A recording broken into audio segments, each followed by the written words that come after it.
എവിടെയോ കിടക്കുന്ന ചെകുവേരയ്ക്ക് നിങ്ങൾ സ്വാഗതം പറയുന്നു, ഭാരതത്തിലെ കൃഷ്ണകുമാറിനെ നിങ്ങൾ തടയുന്നു. ഇത് എവിടത്തെ ന്യായമാണ് നിങ്ങൾ കാണിക്കുന്നത്? എന്റെ കുഞ്ഞുമക്കളെ, നിങ്ങൾ ഈ എല്ലാരും ഫാസിസം ഫാസിസം എന്ന് പറഞ്ഞ് നരേന്ദ്രമോദിക്ക് നേരെ വിരൽ ചൂണ്ടുമായിരുന്നു.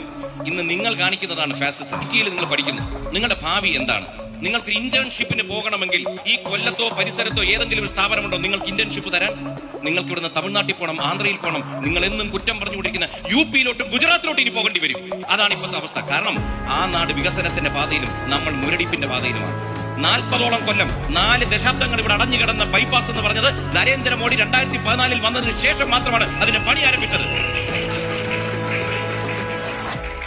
ഇന്ന് കൊല്ലം റെയിൽവേ സ്റ്റേഷൻ നവീകരണ പദ്ധതി നടക്കുന്നു 383 കോടി രൂപയുടെ.